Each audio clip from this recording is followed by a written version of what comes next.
Welcome to ട്രേഡോ. നമുക്ക് വരുന്ന ആഴ്ചയിൽ US ഓയിലിന്റെ പ്രൈസ് മൂവ്മെന്റ് അനാലിസിസ് ഒന്ന് നോക്കാം. അതിന് വേണ്ടിയിട്ട് വീക്ക്ലി ചാർട്ടാണ് എടുത്തിരിക്കുന്നത്. വീക്ക്ലി ചാർട്ടിൽ പ്രധാനപ്പെട്ട ഏരിയാസ് മാർക്ക് ചെയ്തിടുന്നുണ്ട്. ആദ്യമായിട്ട് മാർക്ക് ചെയ്തിടുന്ന ഒരു സപ്പോർട്ട് ഏരിയ ആണ്. ഈ ഒരു സപ്പോർട്ട് ഏരിയ പലതവണ നമ്മൾ മാർക്ക് ചെയ്ത് വെച്ചതാണ്. ഇതിന്റെ പ്രത്യേകത എന്താണെന്ന് വെച്ചിട്ടുണ്ടെങ്കിൽ ഈ ഏരിയയിൽ പലതവണ വന്നതിന് ശേഷം മാർക്കറ്റ് മുകളിലോട്ട് പോയിട്ടുണ്ട്. നോക്കിയാൽ കാണാം ഇവിടെ നിന്നൊക്കെ ഡിമാൻഡ് ഒക്കെ ക്രിയേറ്റ് ചെയ്ത ഏരിയ ആണ്. ഓരോ തവണ ഇവിടേക്ക് വരുമ്പോഴും മാർക്കറ്റ് മുകളിലോട്ട് പോയിട്ടുണ്ട്. കഴിഞ്ഞ കുറേ നാളുകളായിട്ട് ഈ ഏരിയയിലേക്ക് ഇറങ്ങിയിട്ട് മുകളിലോട്ട് പോവുക, വീണ്ടും താഴോട്ടേക്ക് വരിക എന്നുള്ള അവസ്ഥയായിരുന്നു. ഇപ്പൊ കഴിഞ്ഞ രണ്ടാഴ്ച മുന്നേ വീണ്ടും മാർക്കറ്റ് ആ ഏരിയയിലേക്ക് വന്ന് സപ്പോർട്ട് എടുത്തിട്ട് ചെറിയൊരു മൂവ്മെന്റ് തന്നിട്ടുണ്ട്. അതിന്റെ ഒരു കണ്ടിന്യൂഷൻ എന്ന രീതിയിലേക്ക് കഴിഞ്ഞ ആഴ്ച മാർക്കറ്റ് അത്യാവശ്യം ഒരു ബുള്ളിഷ് മൂവ്മെന്റ് തന്നിട്ടുണ്ടായിരുന്നു. പക്ഷെ അവസാന ദിവസങ്ങളിൽ വീണ്ടും മാർക്കറ്റ് ഒന്ന് താഴോട്ടേക്ക് ഇറങ്ങിയിട്ടുണ്ട്. ഇനി വരുന്ന ആഴ്ചയിൽ മാർക്കറ്റ് എത്താൻ സാധ്യതയുള്ള ഒന്ന് രണ്ട് ഏരിയാസ് മാർക്ക് ചെയ്യുന്നുണ്ട്. ആദ്യമായിട്ട് മാർക്ക് ചെയ്യുന്നത് ഈ ഒരു ക്യാൻഡലിന്റെ ഹൈ ആണ്. നോക്കിയാൽ കാണാം ഈ ഒരു ക്യാൻഡലിന്റെ ഉള്ളിലാണ് കഴിഞ്ഞ 3 ആഴ്ച മാർക്കറ്റ് ട്രേഡ് നടന്നിരിക്കുന്നത്. അപ്പോൾ ഈ ഒരു ഹൈയിലേക്ക് മാർക്കറ്റ് എത്താനുള്ള സാധ്യത ഒന്ന് കാണുന്നുണ്ട്. അതുപോലെ തന്നെ ആ ഒരു ക്യാൻഡലിന്റെ ലോയും മാർക്ക് ചെയ്തിട്ടുന്നുണ്ട്.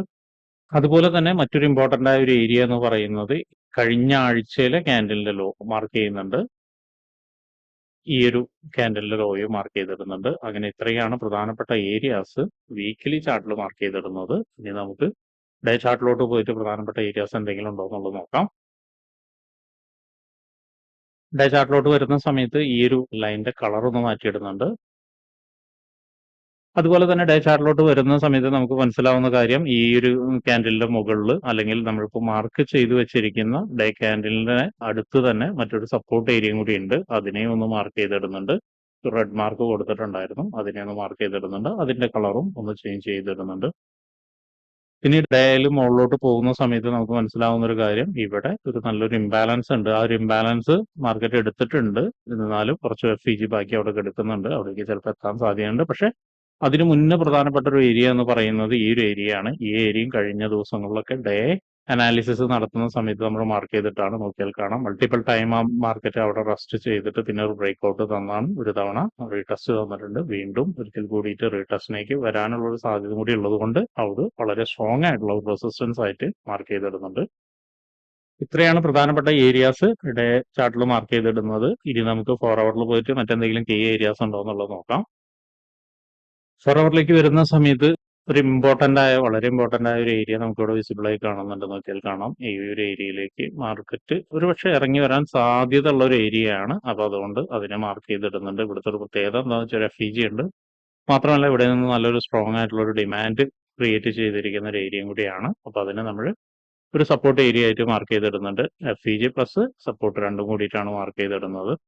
പിന്നെ മുകളിലോട്ട് പോകുന്ന സമയത്ത് നമ്മൾ ഈ ഒരു ഇമ്പോർട്ടന്റ് ആയ ഏരിയനെ മാർക്ക് ചെയ്തിട്ടുണ്ടായിരുന്നു. ഇനി കുറച്ചും കൂടി മുകളിലോട്ട് പോകുന്ന സമയത്ത് മറ്റൊരു ഇമ്പോർട്ടന്റ് ആയ ഒരു ഏരിയയും കൂടി ഉണ്ട്. നോക്കിയാൽ കാണാം ഇവിടെ ഒരു ഹൈ ആയിരുന്നു. അപ്പൊ ഈ ഒരു ഹൈയിലേക്ക് മൾട്ടിപ്പിൾ ടൈം മാർക്കറ്റ് വന്ന് റീടെസ്റ്റ് ചെയ്തിട്ട് ഒരു നല്ലൊരു സപ്ലൈ താഴോട്ടേക്ക് തന്നിട്ടുണ്ട്. അപ്പൊ ആ ഒരു ഹൈനെയും നമ്മൾ റെസിസ്റ്റൻസ് ആയിട്ട് മാർക്ക് ചെയ്തിടുന്നുണ്ട്.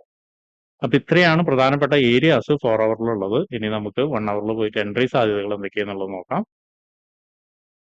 1 ഹവറിലേക്ക് വരുന്ന സമയത്ത് നോക്കിയാൽ കാണാം മാർക്കറ്റ് ഒരു കൺസോൾട്ടേഷൻ റേഞ്ചിലായിരുന്നു. ഇവിടെ ഒരു റേഞ്ച് ഉണ്ട്. ഈ ഒരു ഏരിയയിലായിരുന്നു മാർക്കറ്റ് ദിവസങ്ങളായിട്ട് നിന്നിരുന്നത്.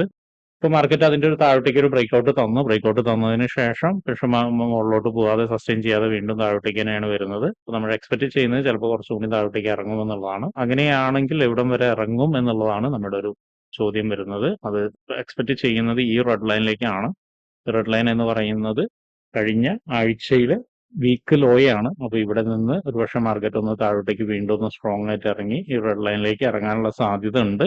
ഒരുപക്ഷെ കുറച്ചുകൂടി താഴോട്ടേക്ക് ഇറങ്ങി കഴിഞ്ഞാൽ ഈ ഒരു സപ്പോർട്ട് ഏരിയയിലേക്ക് വീണ്ടും മാർക്കറ്റ് ഒന്ന് ഇറങ്ങാം. ഈ ഒരു സപ്പോർട്ട് ഏരിയയുടെ പ്രത്യേകത പറഞ്ഞിട്ടുണ്ടായിരുന്നു, റീടെസ്റ്റ് ചെയ്യാനുണ്ട്. മാത്രമല്ല അവിടെ ഒരു നല്ലൊരു FEG ഉണ്ട്. അപ്പൊ അതിനെ എടുക്കാൻ ഒരുപക്ഷെ മാർക്കറ്റ് താഴോട്ടേക്ക് ഇറങ്ങാം. അങ്ങനെയാണെങ്കിൽ ഈ ഏരിയയിൽ നിന്ന് ഒരു കൺഫർമേഷൻ കിട്ടുകയാണെങ്കിൽ വീണ്ടും നമുക്കൊരു ബൈയിലേക്ക് പോവാം. ബൈയിലേക്ക് പോകുന്ന സമയത്ത് ആദ്യത്തെ ടാർഗറ്റ് ഈ റെഡ് ലൈൻ തന്നെ ആയിരിക്കാം. റെഡ് ലൈനിന്റെ മുകളിൽ പോയിട്ട് റീടെസ്റ്റ് വരികയാണെങ്കിൽ, ഒരു വീക്ക് റീടെസ്റ്റ് വരികയാണെങ്കിൽ നമുക്ക് വീണ്ടും അവിടെ നിന്നൊരു ട്രേഡ് എടുക്കാം. ആ ഒരു ട്രേഡിന്റെ ടാർഗറ്റ് എന്ന് പറയുന്നത് ഈ ഏരിയയിലേക്ക് ആയിരിക്കാം. ഇവിടെ നിന്ന് നല്ലൊരു ക്യാൻഡിൽ ക്ലോഷർ കിട്ടുകയാണ്, ഇതിന് മുകളിലോട്ട് കിട്ടുകയാണെങ്കിൽ നമുക്ക് വീണ്ടും മാർക്കറ്റ് അപ് ട്രെൻഡിലേക്ക് തന്നെ എന്നുള്ള എക്സ്പെക്ട് ചെയ്യാം. അപ്പൊ അതിന് അവിടെ നിന്നിട്ട് ഏറെക്കുറെ ഈ ഒരു ടാർഗറ്റ് 70400 വരെയൊക്കെ ടാർഗറ്റ് കിട്ടാനുള്ള സാധ്യത കാണുന്നുണ്ട്. അതിന്റെ ഇടയിൽ പ്രധാനപ്പെട്ട ഏരിയാസ് ഒന്നും ഇപ്പൊ ഇല്ല. വരുന്നൊരു ഏരിയ എന്ന് പറയുന്നത് ഈ ഒരു ഏരിയ ആണ്. ഇവിടെ നിന്ന് ഒരുപക്ഷെ മാർക്കറ്റ് ഒന്ന് താഴോട്ടേക്ക് ഇറങ്ങിയിട്ടായിരിക്കാം മുകളിലോട്ട് പോകുന്നത്. അപ്പൊ അതൊന്ന് ശ്രദ്ധിക്കുക.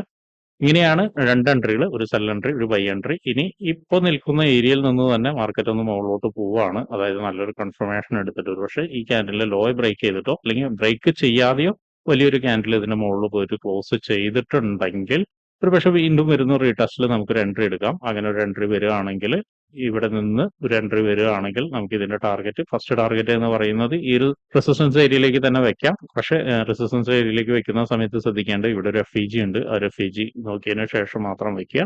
അവിടെ നിന്ന് ചിലപ്പോൾ ഒന്നുകൂടി ഒന്ന് താഴോട്ടേക്ക് ഇറങ്ങി വീക്ക് റീടെസ്റ്റ് വന്നിട്ട് പിന്നെ നല്ലൊരു മൊമെന്റ് തരികയാണെങ്കിൽ, ഇതിന്റെ മുകളിൽ ക്ലോസ് വരികയാണെങ്കിൽ വീണ്ടും നമുക്ക് അവിടെ നിന്നൊരു എൻട്രി ഉണ്ട്. ആ ഒരു എൻട്രി എന്ന് പറയുന്നത് ഈ ഒരു ബ്ലാക്ക് ലൈൻ വരെയാണ്.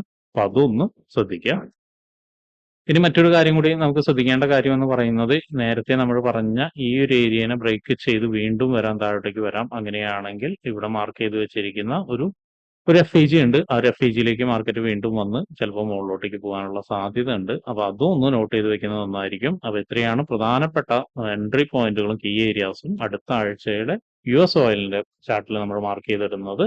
ട്രേഡ് എടുക്കുന്ന ആളുകൾ എല്ലാവരും ഈ ഏരിയാസ് മാർക്ക് ചെയ്തിടുക. എന്നിട്ട് അവിടേക്ക് മാർക്കറ്റ് വരുന്ന സമയത്ത് എങ്ങനെയാണ് മാർക്കറ്റ് ബിഹേവ് ചെയ്യുന്നത് എന്നുള്ളത് നോക്കിയതിന് ശേഷം മാത്രം ട്രേഡ് എടുക്കുക. അപ്പൊ ഇങ്ങനെയുള്ള കാര്യങ്ങളൊക്കെ നിങ്ങൾക്ക് പഠിക്കാൻ താല്പര്യമുണ്ടെങ്കിൽ ട്രേഡ് റൂട്ടുമായിട്ട് ബന്ധപ്പെടാം. അത് ഫ്രീ ആയിട്ട് ട്രേഡിങ്ങിന്റെ കാര്യങ്ങളൊക്കെ നിങ്ങൾക്ക് പഠിക്കാവുന്നതാണ്. അതിനു വേണ്ടിയിട്ട് ഈ വീഡിയോയുടെ ഡിസ്ക്രിപ്ഷനിൽ ഒരു ഗൂഗിൾ ഫോം കൊടുത്തിട്ടുണ്ട്. ആ ഗൂഗിൾ ഫോം കൃത്യമായി വായിച്ച് അതിലുള്ള കണ്ടീഷൻസ് ഒക്കെ ഓക്കെ ആണെങ്കിൽ മാത്രം ഫിൽ ചെയ്യുക. അതോടൊപ്പം തന്നെ ഡിസ്ക്രിപ്ഷനിലുള്ള വാട്സപ്പ് ചാനലിൽ നിങ്ങൾക്ക് ജോയിൻ ചെയ്യാവുന്നതാണ്. അവിടെ ട്രേഡ് റൂട്ടിന്റെ അപ്ഡേറ്റ്സ് ലഭിക്കുന്നതാണ്.